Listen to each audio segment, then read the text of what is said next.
सात संगत जी, सतगुरु माता जी की कृपा से आप जिस भी संत महात्मा बहुत ही अच्छे होंगे, बहुत ही सुंदर होंगे। सात संगत जी, दास आप जिस भी संत महात्माओं के चरणों में एक छोटी सी विचार लेकर आया है। आशा है प्रमाण करें। सात संगत जी, बात ही गांव की है। गांव के कुछ लोग बड़ा ही तामसिक मिजाज के थे।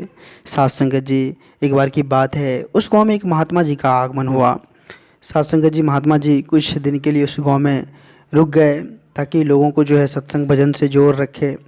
महात्मा जी अपने आश्रम पर नित दिन सत्संग किया करते थे। सात संगत जी, सत्संग में जो है कुछ लोग आते थे, कुछ लोग नहीं भी पहुंच पाते थे।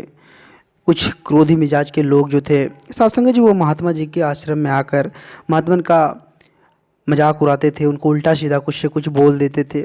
सात संगत जी फिर भी महात्मा जी मुस्कुराकर बात को टाल देते थे, उनका कोई जवाब नहीं देते थे।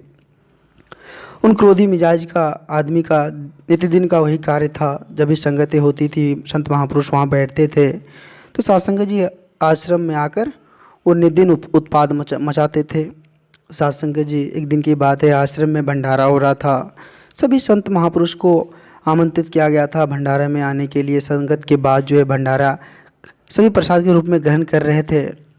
सत्संग जी उसी वक्त कुछ क्रोधी मिजाज के व्यक्ति वहाँ पहुँच गए, जो पहले से आकर कभी कभी जो है आश्रम में उत्पाद मचाते थे। वो व्यक्ति वहाँ पहुँच गए। सत्संग जी आश्रम में पहुँचते ही महात्मा जी को जो है उल्टा सीधा बोलने लगे। फिर भी महात्मा जी उनसे आग्रह किया कि आप लोग जो भी बात हो कोई बात नहीं, लेकिन यहाँ से भोजन करके आप लोग यहाँ से जाइएगा, भूखे नहीं जाइएगा।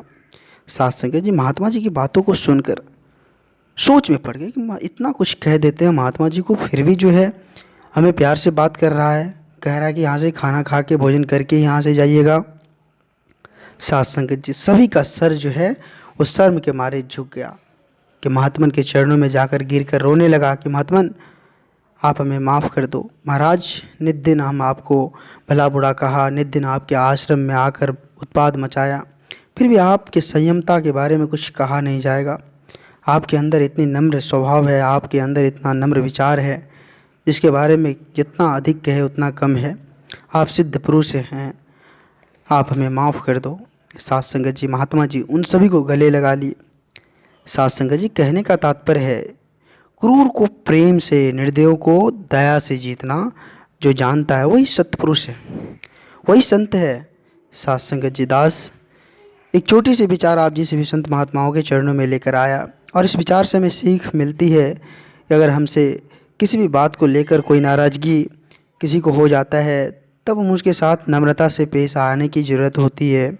सात संगत जी, दास आप जिस भी संत महात्माओं के चरणों के धूल के समान है, और दास आप जिस भी संत महात्माओं के चरणों में छोटी छोटी विचार लेकर आते रहता है। आप जिस भी संत महात्माओं का काफ़ी लाड़ प्यार दास को मिल रहा है, आगे भी इस तरह का लाड़ प्यार दास के साथ बनाए रखना अरदास है। सात संगत जी, सतगुरु माता जी सभी के आशीर्वाद सभी संत महात्माओं पर पड़े रहे, और दास अगर ज़्यादा कुछ बोल दिया हो तो क्षमा चाहेगा।